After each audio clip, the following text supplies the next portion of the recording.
Så du har jo arbejdet med biogas nu siden 1996. Hvorfor gjorde I det? For det er sund fornuft at lave affald om til energi. Og man kan sige, det er jo en proces, som sker ude i naturen alligevel, en nedbrydning af organisk materiale. Kan man kontrollere det og speede det op og gøre det i et biogasanlæg, så synes jeg, at så til energi nu så er det der det eneste rigtige. Så da I tog den beslutning her på gården, var I så sammen om det hele familien og sige ja? Ja, vi blev sammen om det. Det var sådan set min fader. Og der var en tidspunkt, da præsten på synes, det var en god idé. Det kunne han jo sagtens sige og gøre, fordi han var jo sådan set på vej til at blive pensioneret, og det var mig, der kunne til at stå med enderne. Men ikke desto mindre, så fik jeg interesse for den vej igen, og så er det jo lykkedes udmærket. Der kommer mange besøgende. Ja, der kommer stadigvæk en del. Ja. I kommer nogle gange. Ja.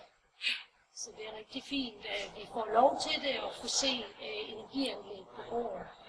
Så udover biogas, så har du mere energi. Hvad? I bruger også en vindmølle. Ja, vi har i hvert fald en vindmølle stående, som producerer grøn strøm. Ja. Altså, det gælder både for biogasanlæg og for vindmøllen, at vi bruger jo ikke selv den strøm. Vi sælger jo al den grønne energi, som de producerer.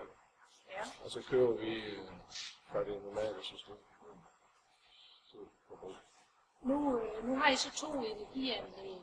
I har jeres biogasanlæg og jeres vindmølle. Hvor meget fylder det i jeres årlige budget, hvis man kigger på det med den indtjening, I har på gården? Jamen, det er vel omsætningsmæssigt er det ikke den største, men overskudsmæssigt tror jeg faktisk, det er det bedste ben, vi har. De fleste år, altså landbrugsproduktion er jo noget svingende noget, når man har ud af det, når året er om. Det kan man sige, det andet, der kender vi jo forudsætninger. Der kan selvfølgelig være nogle servicemæssige ting og nogle reparationer, som man ikke lige er herover, men ellers så kender vi jo, altså møllen, det kender man ganske nøje, hvordan man producerer. Biogasanlæg, det afhænger lidt mere, hvor heldige vi er med at fodre det, men det kender vi jo trods alt også, hvordan vi gør det. Hvor stor er jeres vindmølle? Det er en Vestas 660 kW, og den producerer mellem 1,7 og 2 millioner kW om året. Jeres biogasanlæg, hvor stor er reaktoren? Jamen, reaktoren er en 3.000 kubikmeters procestank, og vi har en opholdstid på ca. 50 døgn. Og vi producerer ca. 2,4-2,5 millioner kilowatt.